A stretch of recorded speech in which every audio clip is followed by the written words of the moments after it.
commet un adultère avec une femme est dépourvu de sens. Yo zo zamansi bat. Moi so ba futeli mbongo. Moi so ba doté. O papa na si ali mbongo. Yo qui commet un adultère, balobi est dépourvu de sens. Alors dans ce cas, et tolingi pe ba interrote na biso ba intervenant ka ebele, ba mekape ko réagir, to tikeli ba pe anecdote. Likambo nengo na pasteur na yo abimi na mwasi na yo. Okolimbisa pasteur, poza pasteur no ate akayende molimo abatisa yo asala nyoso, opesa ba dim kuna to beaucoup appliquer la parole de Dieu ndenge ezali. Tango tozoloba ke les frères alimbisa parce que na makambu nyonso onto osala il y a la part de l'homme et la part de Dieu. Mais qu'est-ce que Dieu nous demande à nous? Ce qui mutasali biso mabe, nous devons pardonner. Ce qui mutayi binga eloko, je dois pardonner. Ce qui mutu asali mabe, ngana limbisi. Akobandoka ka soni mikolo nyonso. Mutu asali nengwana, soni nenenga za na prison. Akosenga pardon, likambote, mais soni pona tel mutu. Amitié makala na nzoto, etalie azika nanu malamu pote ayeba ke mwasi ya batu basimba kate. To comme na ka oyo, pasteur azali déjà na niveau parquet, sikoyo il faut akende na maison d'arrêt ou bien babi misaye. Yangonga na ebisi ndeko Adrien, à mon humble avis, étant qu'un homme de Dieu, ndeko Adrien limbisa yo permettre que batika pasteur wana. On ne peut pas pardonner bakaya modèle wana. Le prophète est en train de dire des choses très graves. Bakolimbisa yete frère Adrien koyoka bolimbisi ya modèle wana te. Aussi longtemps que Christ bakufute ndenge nini? Que likamba kofute ezalité. Permettez de koshishika. Punition oyo nzamba kopesa yi. Parce que yo oza koloba que frère alimbisa ye. Wana eza makomi ya Nzambe. Il faut ezala appliquer tel que l'apôtre Paul appliqua qui na kawana ya 1 Corinthiens 5. Et ça le mananu ndenge wana. Et ça le mananu ndenge. Parce que au modèle yo za koya kolimbisa, yo parce que ça peut-être kana yote. Yo za kota la te que le choc que les frères subissent. Et le konande oza kobosa nango. Et puis à ça pasteur, un tel pasteur atika dan côté ba kovandisa ye. Merci. Oui. Kutunda zana déjà il faut déjà bafandi c'est non ba ki yoka permettez de koshishika opesi olobini 1 Corinthiens chapitre 5 malgré que na pesi opé suite na 2 Corinthiens chapitre 2 ce n'est pas ça suite nango prophète na boyango parce que ce n'est pas ça parce que il devait à la claire ce qui est zalika wana te yo zalana akapo na zombo na zobungisa bana Nzambe yango na ngina zongisa bango na nzela yo tikala na likambo pardon ko dévier. Merci beaucoup.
Bonzambe, na bonzambe, Lola, Ezo Fouta bien-aimé dans le Seigneur.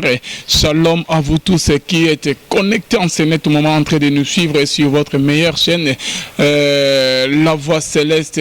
Et si ka bonzambe et qui tarana loye mona malobape na misala bonzambe, na bonzambe, Lola. Ezo Fouta bien-aimé dans le Seigneur. Merci beaucoup pour votre fidélité que vous accordez à cette émission.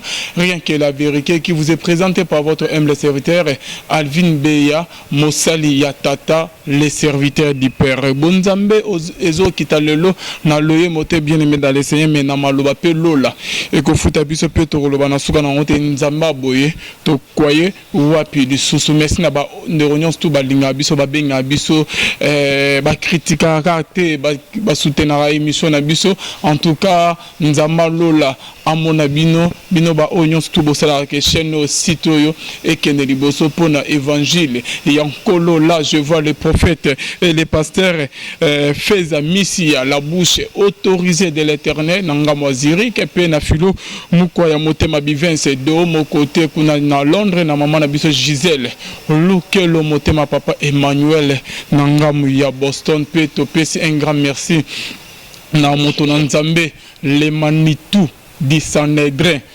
Donc il s'agit bien de l'homme de Dieu, le prophète Esaïe Masembo Ekofo Oyo Azanabiso Awa Lelo na émission Nabiso Montona Nzambe to na CP Makasinde na moni présence na prochainement bon monaye lelo toujours na cadre ya ko informer bien aimé dans les Seigneur Bonzambe zo kitana maloba na bandeko bo message na bango très bien bo monaki ka ya ndeko na biso Adrien aux hommes OK na yamaki OK moi si naye bien aimé dans le Seigneur asengaki papa permission que ba kende kokoma kokende akoma kokende veiller bien aimé dans le Seigneur nzorande na veiller un modérateur ayo fongola papa na biso Adrien moi si babimana papa pasteur bien aimé dans le Seigneur en ce net moment maman azana zemi eza ya nani eza ya mobane Adrien to eza ya papa pasteur bien aimé dans le Seigneur point d'interrogation fidèle téléspectateur problème moreza a bolana émission na biso ya la fois passée problème moreza a bien aimé dans le Seigneur eza que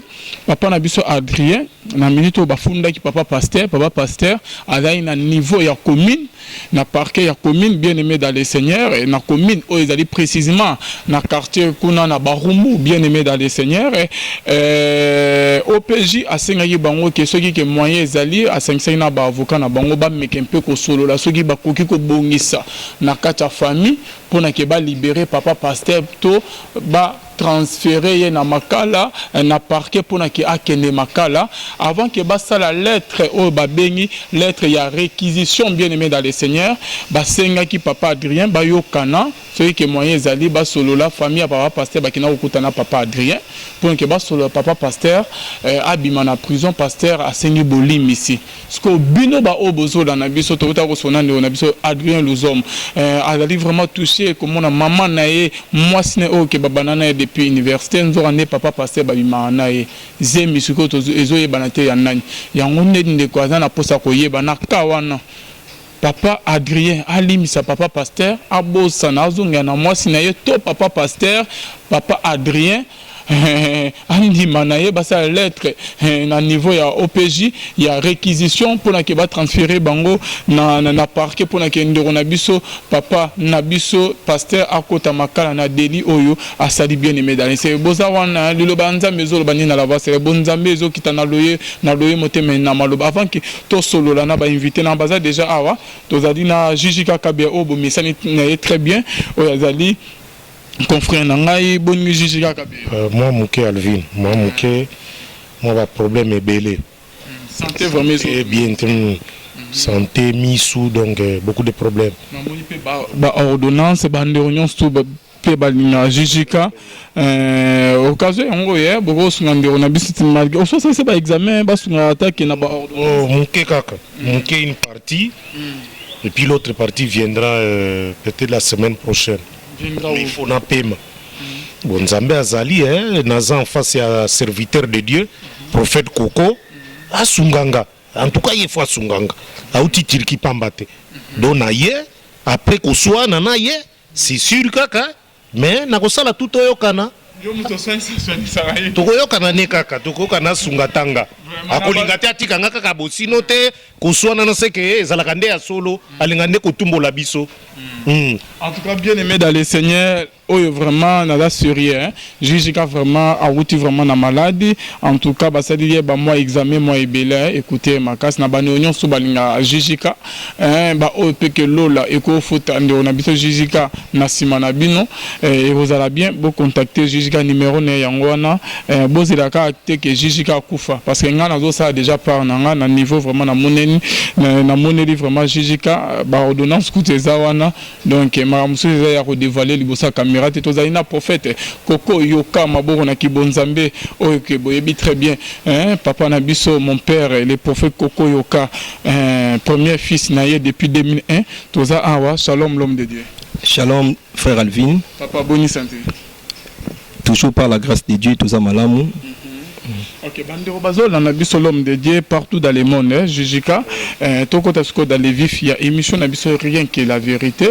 Boyoki très bien du solo. En tout cas, on a aussi un réalisateur, on a les bergers bienvenus. Asuna Bisso, on a élément, Moussous pour la Bandego Balanda qui est émission Yandeko, t'es pas un peu comprendre. Extrêmement qu'il y a émission Tosalaki et on se retrouve tout juste après pour la suite de notre émission, rien que la vérité. C'est parti.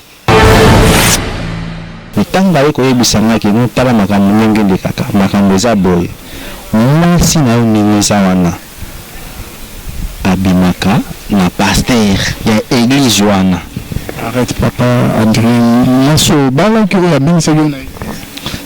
Écoute, tant au sali déjà présentation prédot au sali dot mariage civil wana mais comme les gens mwasi na ngai modérateur a yebisi ngabo tala makambo lirabo ndenge uzana mwasi na yo tango akendeke veiller en réalité après veiller bakini place mosusu na pasteur moi si on a fandi on continue prier na pasteur bon par rapport à mingi expliquer en tant que tous à la Nicolo frère Alphine tango ba yebisi yo bon que non moi si na yo ba déjà na pasteur tant à yebisi que non église on a bien sûr que non veille de prière on a juste une veille de prière il y a vendredi miracle des 0h donc ils auront agi c'est à 3h du temps après on c'est censé bien sûr que nous nous situation on a comme n'est na autorisé que nous monde makambo akini nenge za la bakulu na bango belé ces derniers temps pour que makambo écoute na autre manzela c'est né là na église ton oye na ndako confiance on a payé en tant que moi si on a na bien parce que tout c'est na aussi peut-être na zone baboye quelques mètres à hôtel on a parqué 4h30 déjà tout moi j'avais à 5h déjà il est fait déjà que nous un modérateur tout comme on a hôtel on a déjà après 4h30 5h30 tant comme on a pasteur modérateur peu na jouer express pour les gens ça pour ne pas avoir de problème avec sa famille azongi na abike moto pesa na confiance en tout cas ko trahi ngati yo fanda na haka okomona ba cérémonie ndenge ekoleka ngati na fandi na ngaka na fandi et ba 5h45 na ekomona effectivement pasteur mutu kama ko Range Rover ya sika et ko jo pasteur aki bon et ça qui nous a dit premièrement avant qu'il n'ait mon moi si non pasteur a parlé que je viens Range Rover et à Sika ok tant ok quelques 5 minutes après n'a eu comme moi si non moi si non maman Micheline Béatrice donc il faut à la mobali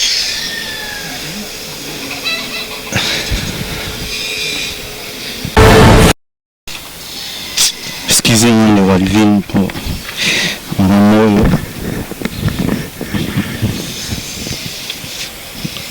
Les gens m'ont passé, et ça m'a passé dans mon thème. Premièrement, comment on a des cas et jouer dans mon esprit, ça fait très mal. Voilà, ainsi va la vie. zemi oyo aza nango jusqu'à ce que mwana akobotama nde tokoyeba ndenge ya kosala test soki ke mwana aza ya ngai en tout cas franchement nakondima nasala makambo nyonso to pour que mwana wana akola bien nde kwa vivine relation na ngai soki na pasteur eza nini ce qui est vrai relation na ngai na pasteur toza déjà na niveau ya justice parce que naportaki déjà plainte vis-à-vis makambo oyo asalaki biso keno beka esali mwa mpasi na motema kobana Micheline par rapport à nous tokutanaki na NIF excusez Bonzambe na bonzambe lola ezofuta bien aimé dans les seigneurs bowuti ko landa ndeko na biso Adrien bo comprendre biso la ndenge nini bandaki bien aimé dans les seigneurs bino ba obozola na biso to komisko na moment moke ndeko Adrien alim sa papa pasteur église et panzana te église en kolo e kufate abima na prison ya ko continuer œuvre ya nzambe to ndeko Adrien akangela ye motema papa pasteur à sa la prison à sa la makala kota makala pe église et Panzana est bien aimé et dans les seigneurs. Lilo ba moro jusqu'à par rapport à ce sujet na bisoli kamoyo. Non, le sujet est très grave parce que un frère qui s'hazarde il y a ko zwa mwasi ya batu même na droit ni beko ya mboka elakisi kezali mbeba makasi moto wana esengeli azala puni ba mande ezali akozala condamné na servitude pénale et puis akozoblige afuta banana mais na droit mwa ba explication eza mwa mulai awa toza kotalela makambo ya droit te mais toza ko insister sur la parole du Seigneur. Naza na trois passages oyo elakisi ke ndeko esengeli afuta etumbu oyo ye asali parce que nzambe nde alobi yango natangana na passage ya liboso okomona na Deutéronome pardon 22 na verset 25 balobi si c'est dans les champs que cet homme rencontre la jeune femme fiancée, lui fait violence et couche avec elle, l'homme qui aura couché avec elle sera seul puni de mort. L'homme qui aura couché avec elle sera seul puni de mort. Tu ne feras rien à la jeune fille, elle n'est pas coupable d'un crime digne de mort, car il en est de ce cas comme celui où un homme se jette sur son prochain et lui ôte la vie. La jeune fille fiancée que cet homme a rencontrée dans le champ a pu crier sans qu'il ait eu personne pour la secourir. Donc ici, et la kisike, nambeba wana, mobali bakokangaye, akozala puni. Moi cité. Parce que, ezaki na hôtel, ici on parle de Nazamba, sotrobito actualisé ango, dans un hôtel, bakangelo na hôtel, comment tu vas crier? Et kozala un peu très difficile. Donc, ici on montre clairement que cet homme doit être puni, nengemibeko lobi. Je vais également plus loin dans proverbe. Nazui proverbe 6. Wana eza encore lisusu matata. Yo Calvin oyo balobi na kende na banana verset 26. Etumbu esengeli espesama et pas à moutouat. Atikala na prison ndengaza. Ça c'est la parole qui la confirme. Balobi na 26 par exemple. Car pour la femme prostituée on se réduit à un morceau de pain. Bon bakenda koza bandumba wana. Ba miridikila zaka. Ba koma kokwa mapa lokola ba miette. Moni proverbe neglobi la sagesse de Dieu, la sagesse divine, la sagesse des sagesses. Le Saint-Esprit lui-même azakoloba. Pour la femme prostituée, on se réduit à un morceau de pain. Alobi et la femme mariée tend à un piège à la vie précieuse. Barbina 27. Quelqu'un mettra-t-il du feu dans son sein sans que ses vêtements s'enflamment? Yoko zamoto tient dans notre zikate. Bah continuez. quelqu'un marchera-t-il sur des charbons ardents sans que ses pieds soient brûlés? Babakisi. Il en est de même pour celui qui va vers la femme de son prochain.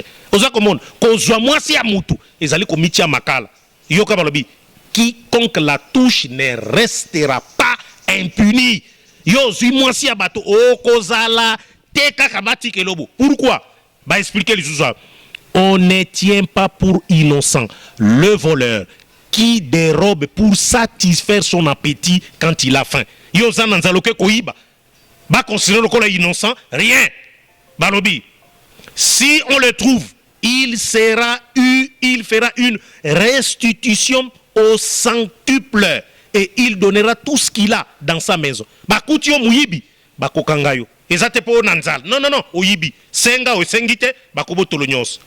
Mais c'est lui qui commet un adultère avec une femme est dépourvu de sens. Yozo zamansiabat. Moi so ba futeli mbongo. Moi so ba doté. O papa nasi aliembon. Yo qui commet un adultère, balobi est dépourvu de sens. C'est lui qui veut se perdre. Agit de la sorte. Ni ko bunga, nenge ya bungi na prison. Agir nengwanate, il se perd. Il n'aura que plaie et ignominie. Et son opprobre ne s'effacera point. Akobandoka ka soni mikolonyos. Mutu asali nengwana. Soni nenenga za na prison. Akosenga pardon. Likambote. Mais soni pona tel mutu. Amitié makala nanzoto. Etalie azika nanu malamu. Pote aye babke. Mwasi abatu. Basimba kate. Je termine par un verset. Le temps prophète pe alopana mona fungule linga miswa. Alingi pe aloba. Nake na 1 Corinthiens 5. Yoke loko apôtre Paul alobiawa. Pona muntu ake kozwa mwasi ya mibale ya tatana. Yoka. Abetisete. D'abord abandi na 1. Alors, on entend dire généralement qu'il y a parmi vous de l'impudicité et une impudicité telle qu'elle ne se rencontre pas même chez les païens. C'est au point que l'un de vous a la femme de son père. Impudicité dans cette église du Seigneur. Waneza sujet musupe to kolobela to démontrer ndenge lelo ba pasteur ba komo sakana na ba sœur na église. Ah là là na ba hôtel, c'est grave. Alors et vous êtes enflés d'orgueil et vous n'avez pas été plutôt dans l'affliction. Koyokela mawa na mutu asali ndengwana. Yo pasteur boto la mwasi abatu na hôtel. Mawezati. Ozomon afin que celui qui a commis cet acte fût ôté du milieu de vous. Aux humains si abatou. Il faut ôter na milieu abatou. Alors pour moi, absent de corps, mais présent d'esprit, j'ai déjà jugé. Comme si c'était présent. Comme si j'étais présent, c'est lui qui a commis un tel acte. Au nom du Seigneur Jésus, vous et mon esprit étant assemblés avec la puissance de notre Seigneur Jésus, qu'un tel homme soit livré à Satan pour la destruction de la chair, afin que l'esprit soit sauvé au jour du Seigneur Jésus-Christ. Lokola zaki mondimi, lokola si andimelaki, na période nguya moli mo sante zako sala, balobi chair na eza la détruit. Punition ba pesi yangwana. Chair eza la détruit, pote moli mo natangwa yesu ebik. C'est bien à tort que vous vous glorifiez. Ne savez-vous pas qu'un peu de levain fait lever et toute la pâte? Donc, ici, il est montré clairement que c'est lui qui touche à une femme qui appartient à autrui. Et Sengeli azala puni. Bakoki kolimbi sayete na kawana. Atikala na prison. Et lo kwa sali. Aye baki mitie makala. Ya moto nanzoto. Atamboli likola ya makala ya moto. Aziki asubiri yango. Atikala na prison. Merci beaucoup Jijika, papa prophète Koko Yoka, Maloba na Mbokano. Merci beaucoup Ndeko Alphine. J'ai dit amen à la parole oyo Ndeko Jijika auti ko tanga na liloba nzambe. Omoni tangu to lobelaka makambu oyo Ndeko Alphine esengeli bato ebele oyo balandaka biso ba comprendre malamu. Ezalaka te parce que tous allés pour le mal. Nous devons condamner le mal. Et c'est ce que nous avons toujours fait. Mais partout où toteyaka totelemelaka toujours lisumu. Et nous le savons bien que Nzambe atikaka te mutu ya lisumu impuni. Impunité et pas Nzambe ezalaka te. Mais esengeli na bandeko ba olanda biso ba comprendre que biso tozwa ko ute pa Nzambe le ministère de la réconciliation. Nous réconcilions les hommes avec Dieu et nous réconcilions les hommes entre eux. Donc, nalikambu oyo et salemi, ndete lobaki la fois passée, et sali pasi, et c'est normal qu'un ndeko Adrien et ça les passe dans mon thème. Et la plupart des gens, bakyo kanisake, tango biso to lobarake, muta limbisa, c'est comme si ce qui est loko ya bonge comme libiso, personnellement ngai, et ça l'a pas cité. Non, et ça l'a pas si. Mais au-delà de tout, Nzambe apesa biso liloba na ye. Et nous devons nous référer à la parole de Dieu. C'est vrai qu'il y a la possibilité mais en fait, Dieu ne regarde pas tout ça. Dieu veut que nous puissions nous référer à sa parole. Yango moni Nzambe apesa biso liloba na ye. O totanga na kati ya Biblia onde ko jijika auti kotanga. La Bible nous a été donnée, la Bible a été destinée pour Nabiso. Et Dieu veut que nous puissions la comprendre d'une manière simple et nette.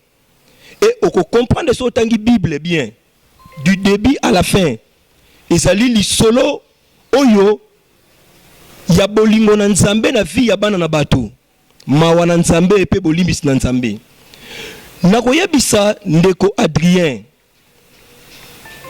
Ndeko Alvin alobike à partir ya parquet kuna bazongi sina no makambu bayebisi bazongi ba magistrat bazongi makambu na niveau ya famille ba mikana ko solola entre famille ya Adrien na famille ya pasteur peut-être ou bien décision ni ndeko Adrien kozwa ou bien bakanga pasteur ou bien batika pasteur nangina bisabino boye ndeko jijika auti kotanga eloko moka malamu.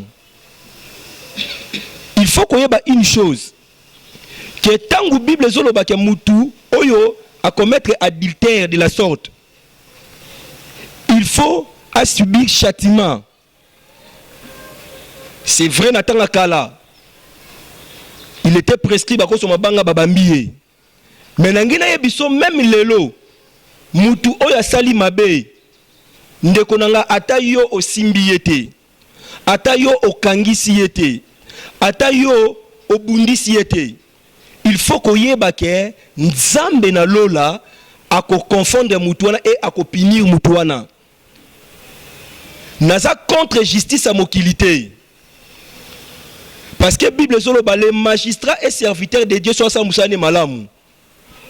Mais na lingina tali sakaka ke mutu oya sali mabe ndeko na ngai. Ata yo limbisi soka se repentir te. Nzambe a punir mutuana.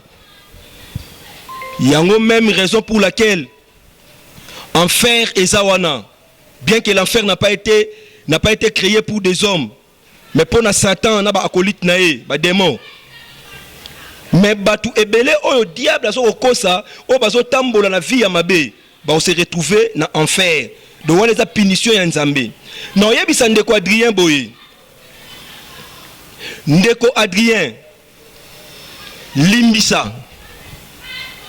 Ndeko Adrien soko landi émission oyo ndeko nanga limbisa. La Bible dit à moi la vengeance, à moi la rétribution. Nzambe ako justifier yo. Nangina biso ke au perdre te. Webelo ko moi ça sali, c'est vrai sur le plan physique charnel boyo perdre. Mais devant Nzambe oyebite. Peut-être Nzambe alinga longolo na nzela moko boye. Peut-être Nzambe alingi amemo na dimension moko boye. Na koyebiso bonde ko na ngai limbisa pasteur wana. Asa la pasteur ya solo, asa la pasteur ya lokuta, limbisa yi. Le pardon tozo ko accorder yango kaka te et pa bato bazo sambela na ndenga solo. Même bato bazo sambela na ndenga lokuta. Parce que Jésus a pardonné. Alors, Père, pardonne-les car ils ne savent pas ce qu'ils font. Batouana, bateau, bandimela qui Jésus. Même Étienne, tant que lapidé, alors Père, pardonne. Ndeko Adrien. Est-ce que au col l'appelle au col à Jésus, le col à Étienne, qui est Nzamba limbisa de tout ton cœur. Et ceux qui pasteur on a à se repentir, Nzamba ko frapper. Nangina biso so ndeko Adrien. Au moni prison ya Nzambe. Prison ya Nzambe ndeko Adrien. Et l'équipe prison Makala. Prison ya Nzambe. Et l'équipe Guantanamo. Prison ya Nzambe. Et l'équipe a prison nyonso oyo bato mokili ba kiko sala. Mutu akoki ko échapper na justice a mokili oyo. Mais mutu a échapper la justice à Nzambe te. Dieu a sa rétribution pour la bato nyonso. Ko banga tende ko Adrien. Oyebi ceux qui peut-être au limbisi. Et pas battu belé comme malko moi faiblesse moko boy. Mais nangina biso c'est une grande force. Soko limbisi pasteur wana. Au décider que a une prison. Yo au limbisi yo kimawa. Ndeko Adrien, c'est une grande force. C'est de la maturité. Et ton Dieu te justifiera. Et ton Dieu, Ndeko Adrien, te justifiera. La Bible dit, celui qui agit sous la colère n'accomplit point la volonté de Dieu. Oui, bien que makambo belé et l'arabiso. Des fois, tu agis sous la colère. Il y a un moment même Bible, mon Christ a qui kola la terre. À ce qui canne la tongue comité moyekiti non. Nous devons faire un effort. Tolongo la kanda. Kanda eya kana makambo belé. Et ça normal kanda ya. Bakiko salo likambo moko bo epesi yo kanda. Surtout likambo esalemi la vie na onde Adrien epesa kanda. Des fois koloba ah pasteur wa moninga nini yuma. Pasteur wa kanisi nini na oprouver. Mais la Bible dit celui qui agit sous la colère n'accomplit pas la volonté de Dieu.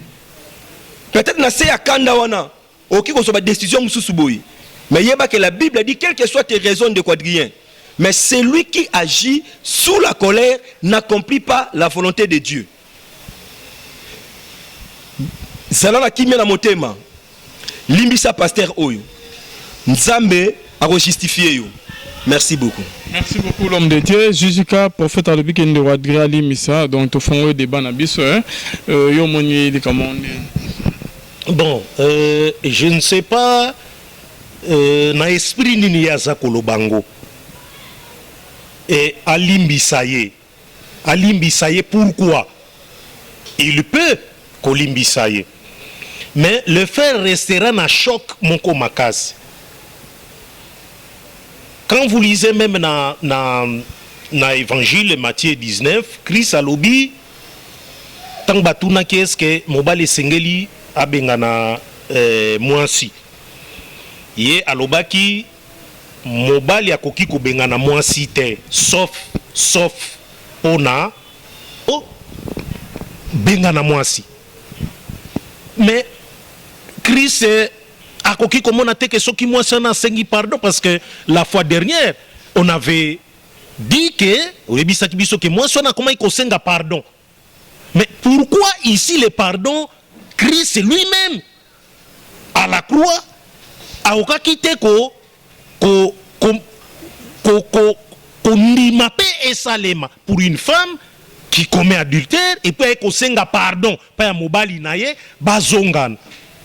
Oza komona lobia wa bengana ye kaka. Oza komona parce que asali eloko moko ezali ya soni et ko toucher mobali wana et ko humilier mobali wana makasi. Soko tali pe na Deutéronome 22, je crois prophète okiko kazana makomi okiko salisa wana. Okomona elobi na likambo ya Matthieu 19.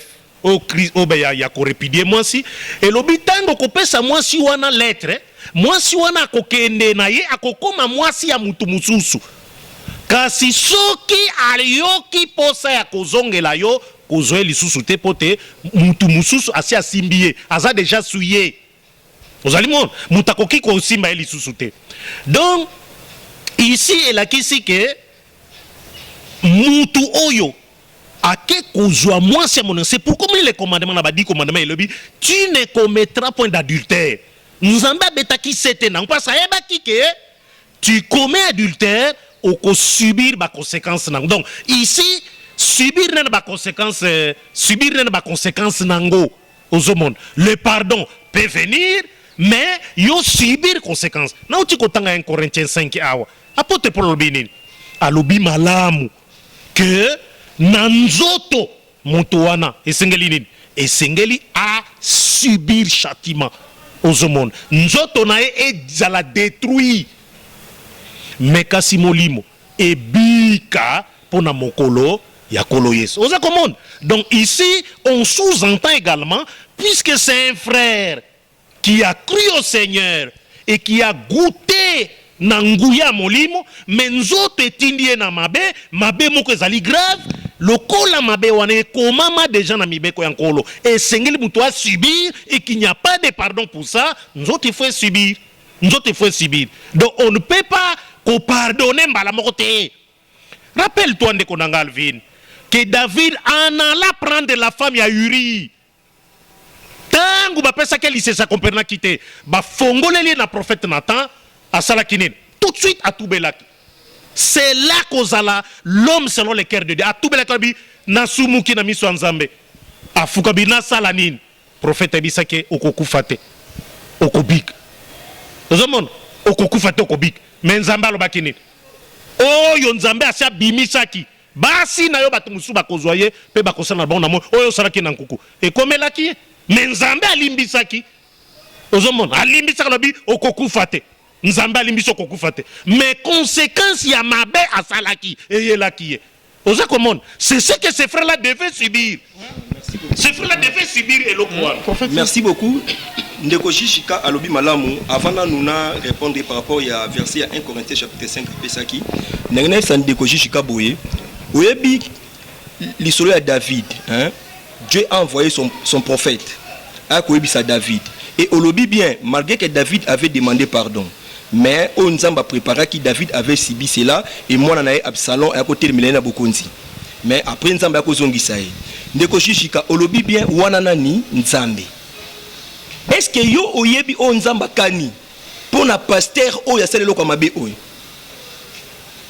Peut-être que pour ngana yo Shishika, il faut peut-être qu'à côté de prison.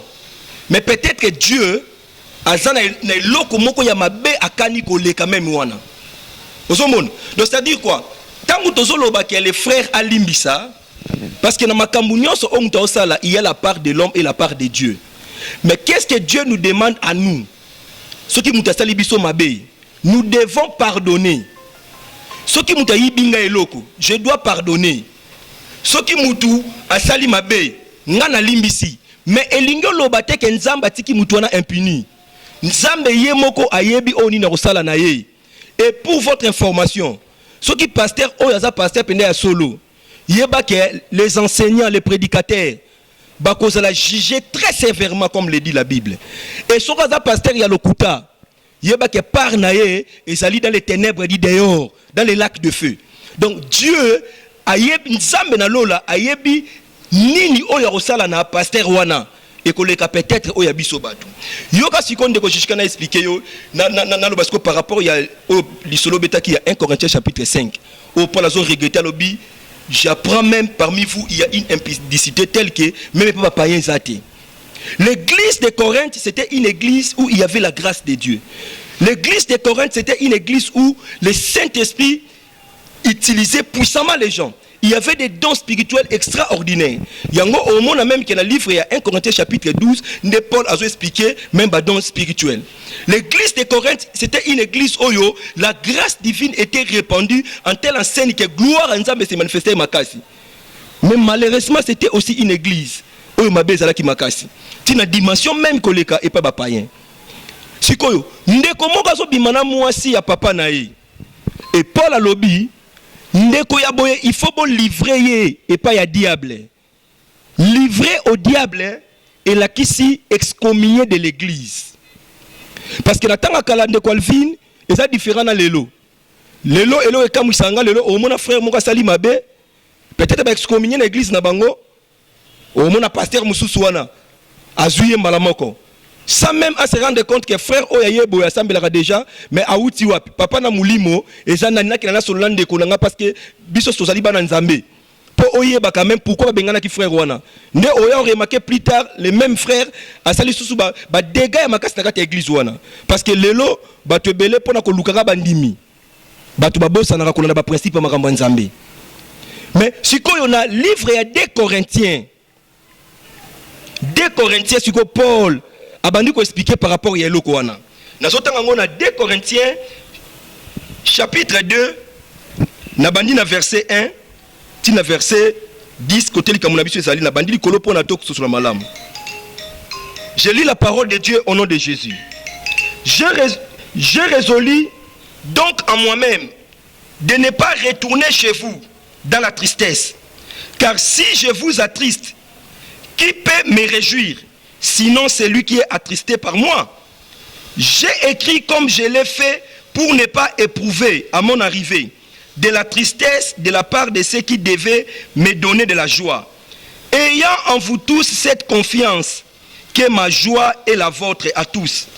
C'est dans une grande affliction, les cœurs angoissés et avec beaucoup de larmes que je vous ai écrit, non pas afin que vous soyez attristés, mais afin que vous connaissiez l'amour extrême que j'ai pour vous. Si quelqu'un a été une cause de tristesse, ce n'est pas moi qui l'a attristé, c'est vous tous, du moins en partie, pour ne rien exagérer. Il suffit pour cet homme du châtiment qui lui a été infligé par le plus grand nombre, en sorte que vous devez bien plutôt lui pardonner et le consoler, de peur qu'il ne soit pas accablé par une tristesse excessive. Je vous exhorte donc à faire acte de charité envers lui, car je vous ai écrit aussi dans le but de connaître, en vous mettant à l'épreuve, si vous êtes obéissant en toutes choses. Or, à qui vous pardonnez, je pardonne aussi. Et ce que j'ai pardonné, si j'ai pardonné quelque chose, c'est à cause de vous, en présence de Christ, afin de ne pas laisser à Satan l'avantage sur nous, car nous n'ignorons pas ses desseins. Gloire soit rendue à Jésus. Ah ouais, c'est quoi apôtre Paul a expliqué. Azota lisake na lettre na ya liboso, soki akomaki yango. Ezalaki pourquoi? Ezalaki pona a éprouver ba Corinthiens. Atala soki ba rotosa oya lobi. Mais maintenant, bango pe basali yango. Et loko wana et même qui tristesse mon makasi na kata église. C'est que les frères avaient fait. Et la deuxième lettre est apôtre Paul. Parce que le deuxième livre est apôtre Paul. Et ça livre oyo apôtre Paul azotalisa motema ya papa.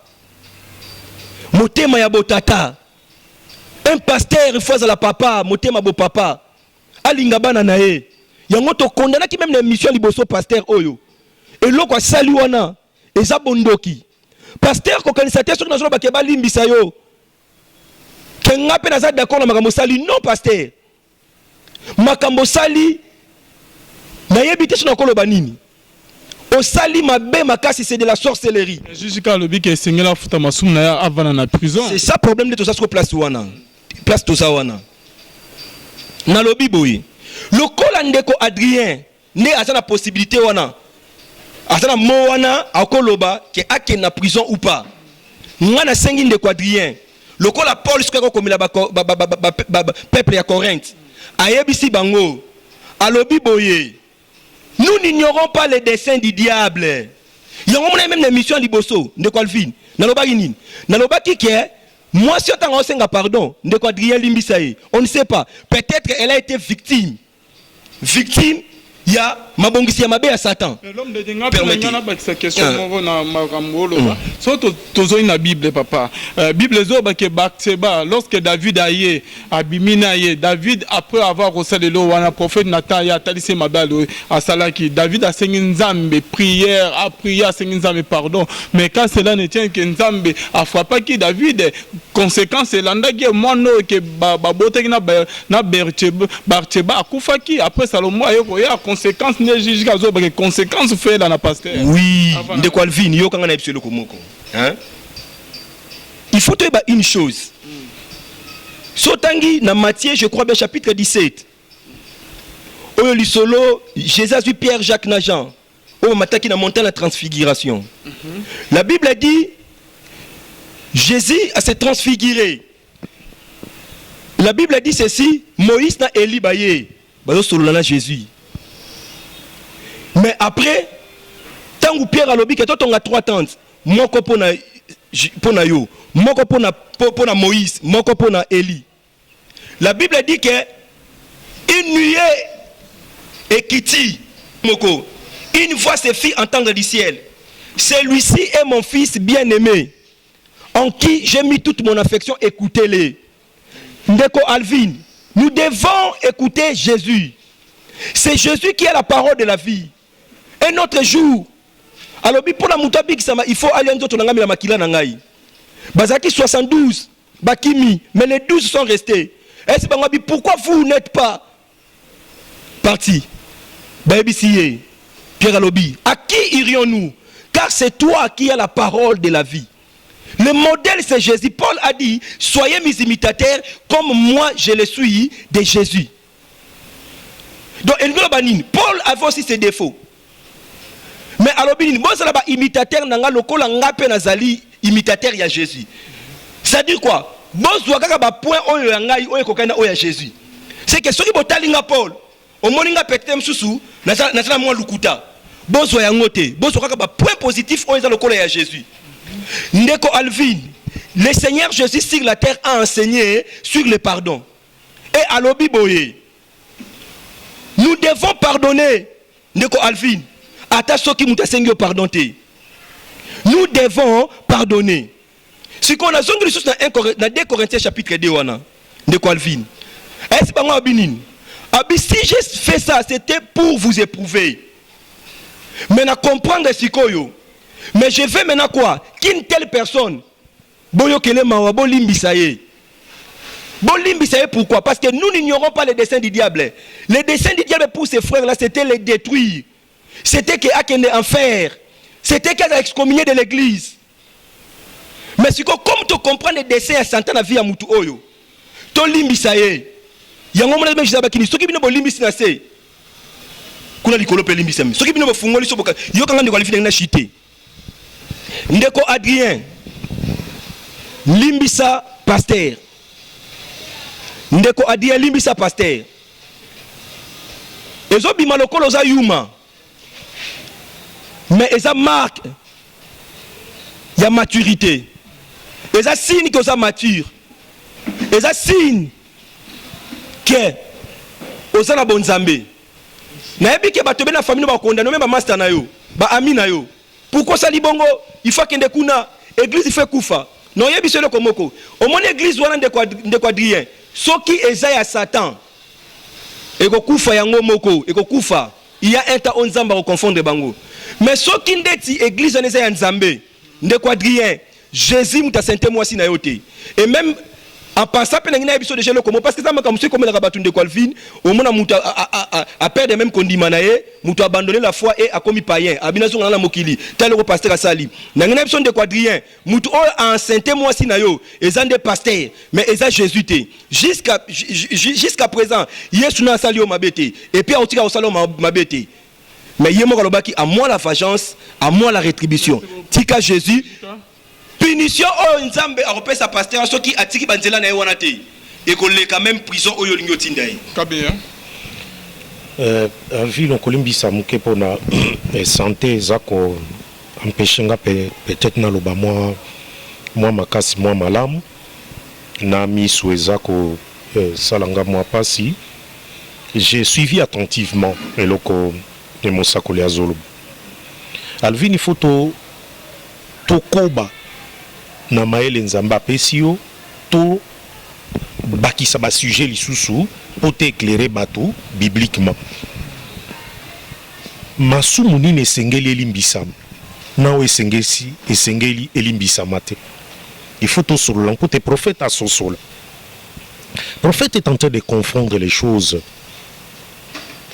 Il n'a pas montré na verset na passage ami bala des Corinthiens que apôtre Paul azakolo bakaya liboso wana parce que asengi il était loin na likambo alors bingai na bino molimo moko motu wana esengelaki ba livre ye na Satan pote nzoto na ye et subir masumu asali ete molimo ebika. Il a dit ça. Aka moi qui komona ke basali et l'autre côté. Je ne vois pas quelqu'un qui exécute la parole de Dieu. Sima zonga na sima. C'est dire une chose et son contraire. C'est ce que les serviteurs de Dieu azako sala. Mabe o ezali mabe. Oyo liloba na nzambe et si est condamné yango reste tel qu'ezali. Likambo ya Christ na Matthieu 19. Olobi mwasi ya ndekwadria senga ki pardon. Mais Christ lui-même qui est descendu sur la terre, mourir à la croix pour natobika, alobi sauf infidélité. Kolim ko seng ko pesa pardon te na une telle femme. Ce qui même a sengi bolimbis ne pardonne pas cette femme-là. Ne pardonne pas. Pour eloko asali ezali soni makasi. Imaginez-vous, PDG Alvin, le deux voleurs na ekulusu. Christ qui avait déjà dit, na batu bazako zomele na se, Père pardonne-leur, car ils ne savent pas ce qu'ils font. Mais n'a pas pu pardonner à l'autre voleur à côté, oyalobaki biki sape bisot. Parce que ce voleur n'a fait que reprendre ce que batu ya se bazaki koloba. Mais mon ninga nabesi, ne crains-tu pas Dieu? Toi qui subis la même condamnation. Biso, et ça tout à fait normal. To subir le châtiment, yamabe to sali. Il faut subir les châtiments, yamabe au sali. L'adultère, c'est un péché grave. Il faut en subir les châtiments. Et l'apôtre Paul a bien fait, selon les Écritures. Châtiment. Mouibi à la croix nimi yango. Tout beli masumu na Christ alobi okozalanga na paradis. Mais akwa ki kolba pe yo pe na limbiso po na zai kuluso wa po tena ko bikis. Ndenge yo zolanda kuna oyebite. Na limbisi bino mibale to kuta na pra. Il l'a pas fait. Pourquoi? Parce qu'il s'est moqué. Il s'est moqué de l'œuvre du Christ. Il s'est moqué de l'œuvre du Christ. On ne peut pas pardonner. Bakaya modèle wana. Le prophète est en train de dire des choses très graves. Bakolimbisa yete frère Adrien koyoka bolimbisi ya modèle wanate. Aussi longtemps que Christ lui-même ne l'a pas fait. Alors sauf pour l'infidélité. Nyon ce mois ça ko salwa libala limbisa ye. Mais so kabimina mobali musus même si sengi pardon ne lui pardonne pas. Tikaye akende na ye parce qu'il a déjà souillé. Et la loi dit tu ôteras ainsi le mal. Tu ôteras le mal. Tango kolongo la ye. Mabe ekolongwa na kati ya Israël. Donc l'adultère de ça considère que la mabe moko makasi. Mais si les frères loko la prophète alobi alimbisa, je suis aussi tout à fait d'accord. Il peut peut-être na yebite na sentiment si peut-être ezaki pasteur na ye. Peut-être à koki commande bamusu bakutie pression azaka pasteur nayo azaka pasteur nayo azaka pasteur omoni ekoki koya azaka pasteur nayo bozaka sala ba veille ensemble te papa pasteur alvi limbisa prophète kokwa mekanen ko réfléchir na likambwana pasteur naye pasteur Adrien je crois PDG c'est ça là azaka pasteur na été bazo sambela ensemble. Alors dans ce cas et tolingi pe ba interrote na biso ba intervenant ka ebele ba mekape ko réagir tout ce que li bango pe anecdote likambo nengwana pasteur na yo abimi na mwasi na yo okolimbisa pasteur poza pasteur no ate akayende molimo abatisa yo asala nyonso opesa ba dim kuna to beaucoup appliquer la parole de Dieu ndenge ezali. Merci beaucoup Ndeko Alvin. Jijika peut-être azo comprendre nga malamu te nazolo baboye to comme na ka oyo pasteur azali déjà na niveau parquet sikoyo il faut akende na maison d'arrêt ou bien babimisaye yango nga na ebisi Ndeko Adrien à mon humble avis, étant qu'un homme de Dieu, Ndeko Adrien Limbisa, yo permettre que batika pasteur wana. Mais Nzambe oyo sambelaka, Nzambe onga na sambelaka. Ce qui pasteur oya se repentir te, à cause la confondu. Dieu ne laisse jamais un pécheur impuni. Dieu ne laisse jamais un pécheur impuni. Donc, na kanande na zolobela. Na ebisi de côté que zonga église wana. Pour déjà nga na ko ebiso ke et puis esimba to sambela suskuna. Na ebisi de côté que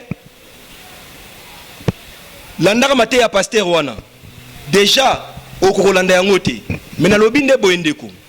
Nzambe na yo alobi, à moi la vengeance, à moi la rétribution. Nzambe akofuta ye.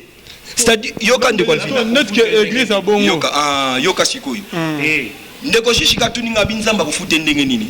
Que likamba kofute ezalité. Permettez ndeko shishika. Punition oyo nzamba kopesa ye. Parce que yo oza koloba que frère Alimbisa ye. Wana eza makomi nzambe. Il faut ezala appliquer tel que l'apôtre Paul appliqua qui na kawana y 1 Corinthiens 5. Et ça le manana ndenge wana. Et ça le manana ndenge. Parce que au modèle yo za koya kolimbisa, yo parce que ça peut-être kana yote. Yo za kota la te que le choc que les frères subissent. Et le konande oza kobosa nango. Et puis asa pasteur, un tel pasteur atika dan côté ba kovandisa ye. Merci. Oui. Kutunda zana déjà il faut déjà bafandi ça. Yoka permettez de koshishika. Opesi olobin 1 Corinthiens chapitre 5. Malgré qu'il n'a pas suite na 2 Corinthiens chapitre 2. Ce n'est pas ça suite nango. Parce que ce n'est pas ça. Parce qu'il devait à la claire ce qui est zalika wana. Yo zalane akapo na zombo na zobungi sabana nzambe. Yango na ngina zongi sabango na nzela. Yo tikala na likamba pardon ko dévier. Merci beaucoup. Nangina lobaboy. Ndeko Adrien et Sengel n'a pas comprendre une chose. Au moni, tangu ndeko shishika zoloba apesi verset 1 Corinthiens chapitre 5. Au moni frère wana abane ko bimana mwasi ya papa na ye. L'église et puis ça qui papa ya frère wana te ke kangisa frère oyo magaza mwana na ye. Bon, na ebité par rapport ya loi ya tangu wana mibeko ya ba Corinthiens la tangu wana na ebité so ezala ikeno soki mutesali pelo ko bofuba kanga mais na bikena ba société nyonso limbisa oui en fait tikala na permettez la loi elobaki très bien la loi Moïse elobaki okobima lisusu toko yo mutu yo frère okobima lisusu te na mwasi moko ya papa na alobaki yango alabi okolongola soni na katani il faut répéter l'écriture oyo ezali maloba oyo apôtre Paul aza ko s'adresser na église ya Corinthe. Na église ya Corinthe, elle est kaka ba frères na ba sœurs d'origine juive ne balai kuna. Il y avait aussi des étrangers au bando sambela kuna. Sikoyo. Il y avait permettez na Grèce na apprendre Corinthe ezaki na Grèce. Merci beaucoup Nayebi, mais merci beaucoup ndengo obakisi. Merci beaucoup Nayebi. Gloire à Jésus. Nagna lo baboy. Donc l'église de Corinthe, c'était une église où il y avait des païens. Donc batu ya mboka misusu oyo bayambi Yesu Christ lokola mokonzi pe mobikisi. Ce n'était pas des païens, c'était des convertis. Permettez. On n'adressait jamais des lettres aux non convertis. Merci beaucoup. Azako adressé na batu oya te ki bandimi. Merci beaucoup pour ça c'est une précision détail. Merci ba païen. On natanga kala natanga kala permettez oui tant babi ke baza ba chrétien. C'est-à-dire natanga kala biso le londe tokoma to bengaka ba païen eza bato bayambi Yesu te mais natanga kala ba païen ezala kinini eza ba nation mususu o bazaki circoncité o mona ndeti ba Corinthiens wana donc bata Corinthe wala ba Corinthiens bata Grèce donc les Grecs les Romains étaient des païens siko par rapport ya eloko wana ndepe biso le tolobaka mutu soka yambi Yesu te ndeto obenge nani ndeto obenge païen mais tozu idée wana par rapport ya wana mais ndeko alfini selon la parole de Dieu nanga na yo tozali ba païens les gens des nations mais oto yambi Yesu Christ masiya lokola mokonzi pe mobikisi na biso siko nangina loba boyi ndeko wana oyo abimaki na mwasi ya papa na ye soki ndeti ndeko wana azalaki grec. L'église de Corinthe et bisaki papa ya ndeko oto azalaki lésé na likambo wana. Ba bisaki ete kende ko kangisa ndeko wana po abimi na mwasi na yo, magaza mwana na yo. Mais l'église a fait son travail, ba excommunier les frères dans l'église. Ndeko Alvin oyebi makamuso le kana niveau église. Ba te ba comprendre raté. Nzambe en réalité alingaka te que église ezo makambu na e ke ko plaider devant les païens. Autant même dans 1 Corinthiens chapitre 6. Ce que la Bible dit quoi? Pourquoi ne souffrez-vous pas quelque injustice? Pourquoi ne vous laissez-vous pas dépouiller? Cependant, c'est vous qui dépouillez. Et il y a des disputes parmi vous. Et cela, c'est-à-dire que vous êtes charnel. Ceux qui frère Mogas plaider contre un autre frère, c'est devant les païens. C'est-à-dire quoi? Ce qui nous dit que pasteur à l'église, il y a aussi des sages à l'église. Mais on continue de penser totalement qu'on a parce que pasteur comme la domination même na ancien monsieur na carte église, ba diacre na carte église donc oyas à lobby car yango wana. Mais na tali saboyi que l'église de Corinthe, même l'apôtre Paul a comment l'état bible sa papa wana a quelqu'un sa frère wana. Mais l'église avait fait son travail avec excommunier frère wana. Mais pourquoi pas aujourd'hui? Que ceux qui ne connaissent pas appliquer 1 Corinthiens chapitre 5. Pourquoi pas Pelelo que ne connaissent pas l'église wana? Ba benganata pasteur na bango. Mais ba kangisande yete parce que la Bible interdit biso ba chrétien surtout tozana likambu ko alfin ngana yo to ke ne ko plaider pa ba païen. Osomona sikoyo na koki kotanga version. C'est que lui oublie que cette affaire est continue à ma famille naïe. Vous comment les frères choqués dans l'Ikambouana ne savaient plus rien faire. À cause de famille et quand bibo kangise banin, qu'est-ce qu'il va faire dans Nengewan? À ça troublé, pasteur naïa kangisi. Vous comment et quoi aussi la Nengewan? Il évoque les Kambouya, il y a frère wana bimina, moi si ceux qui a mis balé ceux qui mis ça tu papa naïe.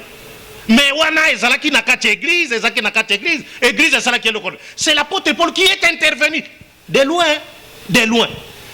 Ba famille, olobili kamba papa, ce n'est pas écrit kamba papa wana parce que peut-être c'était son enfant à cause de l'andendengwan. Qui ne dit pas que c'est lui qui a informé l'apôtre Paul et que l'apôtre Paul c'est quoi ekoebise? Qui ne dit pas ça? Likambu ya Adrien, c'est sa famille. Là des histoire bien. Tango comme mêlé na famille naie. Les frères sous les chocs. Ba salandengen. Mais justice c'est ça qu'apparaît na likamango et nous avons déploré yango. Tolobaki na intervention dans les bossos PDG yebi yango. Na lobaki que il a fallu que cette affaire est à la statuer na niveau église. Na l'église andengeni. Oh lelo passer la comme indépendant évêque général azalité mutakosa la nyonso alingi. C'est ça le courage va passer musuba komi nango. Oui, merci beaucoup. Nangina lobaboye que il y avait un problème à l'église de Corinthe. Mais les problèmes étaient traités dans l'église entre chrétiens. Entre chrétiens. Ndeko Adrien et Michel Bostosala qui n'a pas qu'on a vu Ndeko Adrien. Décision malamu et où te pas Nzambe. Même décision aux autres bala moi si na wana. Na éviter ce que bon de la Kinzambe. Ce que où te pas Nzambe, gloire à Dieu. Mais Nathalie sera que décision malamu où te pas Nzambe. Na telemeli famille te na yebi que famille tant to balaka to na bala biso moko to na pena libota. Makamuso comme na niveau ya libala et tout chaque peu famille. Mais essengeno oyeba que le mariage est la relation entre Dieu, l'homme et la femme. Le problème est que zonga et pas ya mutu o ya liboso. Le mariage est la relation entre Dieu, l'homme et la femme. Le problème est que entre mobali na mwasi ndeko Adrien zonga sikoyo et pas ya Nzambe wana. Nzambe na yo akotalisa yo akopesa yo ba décision malamu oyo kozwa et okomona ke soko se confie pas na Nzambe na situation oyo okolonga toujours. Osa plus que vainqueur. Dans la Bible dit nous sommes plus que vainqueurs par celui qui nous a aimés. Hein? C'est vrai que oza les de quadrien, mais yeba ke na makambu oyo, si tu t'attaches à Jésus, ceux qui ont kangamina Jésus, tu ne consultes que Jésus, tu n'écoutes que Jésus, parce que moi tant li kambo comme marabout de quadrien, mutunyo sa lobaka, ngape na koya na lobby, ndeko shishika koya loba, ndeko alfini pa lobby, même na famille na yo, même ta quartier ba master, mais il faut écouter Jésus na likamba boy, parce que biso ko loba par rapport à ndeko to comprendre ngo. Que bengana ye que sala boye mais nzambe ye moko akoyeba nini yo ko sala ndeko Adrien pona ete makambu oyo esuka ke yo olonga oza molongi okosuka na kolonga soki okangamina Jésus. Il y a une mission absolue rien que la vérité jusqu'à paix ado s'efforcer santé za bienté tokomi na suka vraiment il y a une mission absolue minute ko jusqu'à lilo basuka église abo ya pasteur et singele continuer to église ekufa non église bolimbisa peut-être pour d'autres malamute l'église peut continuer. Il y a d'autres responsables l'église bakoki ko kamba. Le pasteur a subi et l'oko a subi ça. Le prophète Azakoloba a dit à Jésus, mais Jésus c'est la parole de Dieu. Il faut mettre la parole de Dieu en pratique, c'est tout. Je suis en train de regretter façon Zako interpréter en belé pour on dirait passer en soki ba sala esokinin. C'est quelqu'un qui a commis une faute, il faut subir les conséquences, il y a faute wana. Point barre. Likamusu ses alités, même si justice est caparé en parce que Adrien Soko raté pas ses pasteur na justice, il y a battu le côté. C'est un problème na bango. Ma famille n'est pas miango. Adrien devrait peut-être un pasteur qui est supérieur à un évêque général pour soumettre kawana balanga ba statuer contre ban ensemble mais le les s'occuper de la justice droit PC lobby yango et condamner n'enge Bible est condamné. Vous voulez qu'on fasse quoi? Donc le pasteur a complètement à tort, il faut subir tort na yewana les pardons Zambé plus tard peut-être David va ça qui est pardon pour moi c'est iri mais cela n'a pas empêché que conséquences Dieu a-t-il commis à cela qui le contraire? Tu pardonnes quelqu'un. Pourquoi Dieu a-t-il permis qu'il soit comme la David? C'est son serviteur. Dieu n'épargne pas son propre serviteur. C'est lui qui a lobby que c'est selon mon cœur. A épargné. Car il y a passé de habiter ce qui nous a un passeur bandit. Tu vas jusqu'à prendre la femme ya Mondimenayo et tu fais que nous a limbisayo. Oh, qui es-tu? Dieu ne te connaît pas. Il faut éviter Babylone Kwandengewana. C'est scandaleux complètement l'église. Et on voit un tel prophète ici qui soutient et qui veut qu'on pardonne un tel passé. Non, le prophète Koko est complètement dans l'erreur. Je ne soutiens pas l'Ikambouana. Il doit subir, faute naïe. Le frère Adrien est traumatisé. Même sa propre famille est traumatisée. Moi aussi, si quoi on ne sait pas qui appartient à l'enfant. Il y a Adrien, tu es moi si il est traumatisé. Prenez la place de ses frères. Moi, je me mets dans la peau de ce frère-là, frère Adrien. Je me place comme frère Adrien. Je me demande qu'est-ce que je vais faire avec cette femme-là. Je vais appliquer les Écritures telles qu'elles allient. Et Dieu sera avec moi. Dieu sera avec moi. Peut-être avec moi, général, non, c'est ton pasteur Limbisa. Et il ne le dira pas ça. Il appliquera la parole de Dieu scripturairement telle qu'elle est. Donc, donc, na monanga suka. Nako pesa merci na mama malamu surtout mama malamu na biso pona malamu aza kosala na bosanité mama ado nzamba pambola yo merci na ndenge boza kolanda biso na ba commentaire bosala ke pesa biso pe malamu prophète Jonathan Tukala bisika ozali mbote na yo pe mama mami koko bisika bozali mbote na yo ba musu baza na États-Unis baza na Canada baza na Belgique ndeko moko akomela kinga Edouardin nzambe asunga yo merci nana ndenge ozako kolanda biso ndeko baza ebele vraiment o namonaki bakomaki balobaki tolandaka bon na boyi koloba makamususu balobaki awa na ndenge tosalaka bon zamba zala na bino tokuta na mbala sima mpona ko statuer et toko discuter à la lumière de la parole de Dieu makamusus. Il y a peine makamaba musicien chrétien Alvin peut-être na kolobelo na mopandi o balobaki pourquoi bosala kaboete bozako bimisango boye et singale bosala boye parce que to discuta qui vraiment autour nango avec un grand producteur o ya ebani na kolobelo peut-être après caméra na autorisation na yo pour tétwe ba pe ko fongola batumisu parce que batumisu bazo comprendre bisote bazo kanisa ke tozo sala bo na ndenga ko dénigrer na ndenge te biso za pona ko édifier ya ko fongola lumière ya ko fongola mutu à comprendre à sosola makambo tele ke ezali te ko dénigrer biso de dénigrer na biso batute toza pe batu lokola batu nyonso musala biso za ko édifier. Merci beaucoup prophète Maluba.